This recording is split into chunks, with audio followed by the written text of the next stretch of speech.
Big boss Marathi season 5च्या होस्टिंगची जबाबदारी ज्यावेळी अभिनेता रितेश देशमुख यांनी उचलली, ही बातमी व्हायरल झाली त्यावेळी सगळ्यांच्याच भुवया उंचावल्या होत्या। पण हे शिवधनुष्य रितेश यांना पेलता आलं नाही। रितेश यांना प्रचंड ट्रोलिंगला सामोरं जावं लागलं। फक्त रितेश यांनाच नाही तर आर्याची घरातून गच्छंती झाल्यानंतर त्यांच्या कुटुंबाला देखील ट्रोलिंगला सामोरं जावं लागलं होतं। त्यानंतर रितेश देशमुख यांनी बिग बॉस सोडलं। आता सोडलं की ब्रेक घेतला हा मोठा प्रश्नच आहे।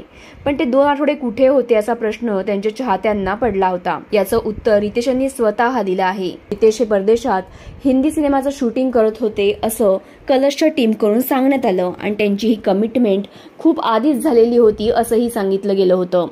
रितेश हे लंडनला हाऊसफुल 5चं शूटिंग करत होते आणि त्याचं चित्रीकरण आता पूर्ण झालं असून शेवटच्या दिवसाचा फोटो या संपूर्ण टीमने शेअर केलाय। क्रूजवरचा हा फोटो सोशल मीडियावर सध्या व्हायरल झालेला आहे। यामध्ये आपल्या रितेश सोबत मराठमोळा अभिनेता श्रेयस तळपदे देखील दिसून येतो आहे।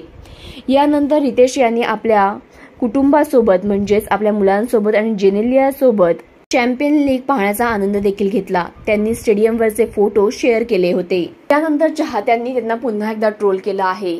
जर बिग बॉस मराठीची एवढी किंमत नव्हती तर त्यांनी हा शो केलाच का असा प्रश्न चाहत्यांनी त्यांना विचारला आहे। त्याशिवाय बिग बॉसच्या गणलेल्या स्क्रिप्टमुळे रितेश देशमुख स्वतःची प्रतिमा खराब करून घेत आहेत, शो सोडावा त्यांनी असं म्हटलंही गेलं आहे। दुसरीकडे सोशल मीडियावर चर्चा आहे की आर्याला घरातून बाहेर काढल्यानंतर त्यांना प्रचंड ट्रोलिंगला सामोरं जावं लागलं। जेनेलियाने याआधीही सांगितलं होतं की रितेश यांना कडक शब्दात बोलता येत नाही, ते खूपच सॉफ्ट स्पोकन आहेत। अशा वेळी उद्धटपणे किंवा रागाने ते कोणावर ओरडू शकत नाहीत किंवा बोलू शकत नाहीत आणि म्हणूनच त्यांचं सगळं वागणं हे स्क्रीनवर नाटकी वाटत होतं किंवा स्क्रिप्टेड वाटत होतं। तर मग याच कारणामुळे तर बिग बॉस शो गणला आणि रितेश देशमुख यांना तो नीटपणे त्याची होस्टिंग करता आली नाही आणि म्हणूनच त्यांनी हा शो सोडला असंही अनेकांना वाटतं आहे। तर तुम्हाला काय वाटतं, रितेश देशमुख यांनी या शो मधून ब्रेक का घेतला?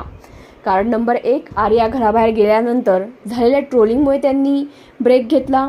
2, लंडनमध्ये हिंदी चित्रपटाच्या शूटिंगसाठी त्यांनी खरंच ब्रेक घेतला होता की तिसरं कारण, त्यांना या शोची होस्टिंग नीट जमत नव्हती म्हणून त्यांनी थोडासा वेळ घेतला? तुम्हाला काय वाटतं हे कमेंटमध्ये सांगा आणि SB मराठी एंटरटेनमेंट चॅनलला लाईक, शेअर आणि सबस्क्राईब करा।